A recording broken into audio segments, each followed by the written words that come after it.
waan idin salaamo dhammaan saaxiibada ku xiran channelkeena Bidaaya aad ayaan idinkaga mahadcelinaa sidoo wanaagsan aad ula socotaan muuqaaladan bartan soo dhigo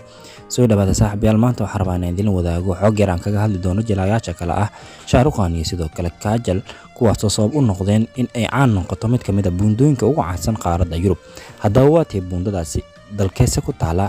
warbixin u gaar ah xogtaas ayaan rabaa inaan idin wadaago balse intaan u gudagalin waxaan idinka codsanayaa saaxiibayaal inaad booqataan channelka Bidaaya official waa hadda midka shaashada idinkaga muuqday subscribe inoo saara waad ku mahadsantihiin ku xirnaanta aad ku xirantihiin muuqaaladan bartan soo dhigo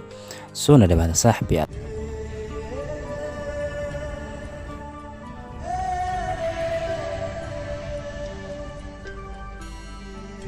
waata saaxiibayaal haddii aan u gudagalno muuqaalkeena sidan ka wada dharagsanana ama wada ognaanay waxaa jiro aflaam badan oo Bollywoodka caanka ah kuwaas oo lagu soo sameeyay ama lagu soo duubay qaaradda Yurub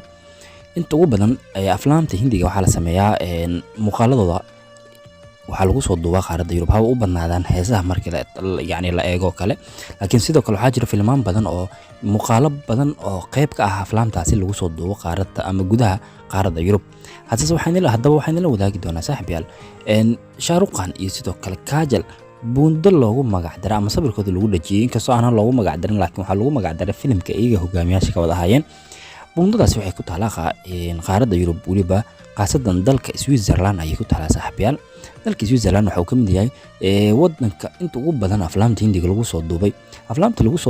dalkani waxaa laga xusi karaa ama aan ka xusi karnaa aflaam uu ka mid yahay Dom qaybtiisa saddexaad Krish qaybtiisa saddexaad Jory Jubki oo 2003 la jilay oo Salman Khan hogaamiyaha ka ahaa sidoo kale filimka Dilwale Dulhan Le Jayenge ayaa lagu soo jilay heesaha yani wadankaasi loo aaday ama lagu soo duubo kuwada ugu caansan haddaan idinla wadaagana waxaa ka mid ah heesta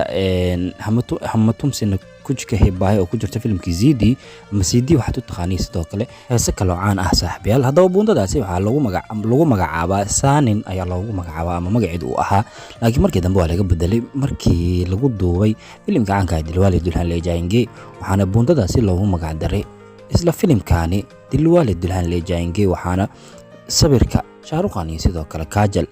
buundadaasi qayb looga dhajiyay waxaana u dalxiisay inta ugu badan dadyoga Hindida u dhashay kuwada jecel inay dalxiisan ayaan inta ugu badan dalkani booqdo kuna soo dalxiisay inta ugu badan positionadii ama yani meelihii lagu soo duubay filimkaasi sidoo kale aflaamta kale caanka ah ee dalkan Switzerland lagu duubay saaxiibayaal haddaba waxaad ogaataa saaxiibayaal in jirto buundo lagu magacaabo Dilwale Dulhan Le Jayenge buundadaasina waxaa sabab u noqotay inay caan noqoto jilayaasha kale ah Kajal iyo sidoo kale Shaaruq Khan haddaba intaas ayaan soo gabagabaynaynaa xogta yareed aan kala wadaagayay buundada caanka ah ama mid kamid ah buundooyinka ugu caansan qaaradda Yurub taas oo sabab u noqday inay caan noqoto jilayaasha kale ah Shaaruq Khan iyo Kajal fadlan haddii aad ka hesho muuqaalka like inoo saar channelka haddii aad ku cusubtahay subscribe inoo saar wixii aad qabto comment hoos inoogu reeb sii share garay oo la wadaaga asxaabtaada oo ku mahadsan tahay daawashada muuqaalkeena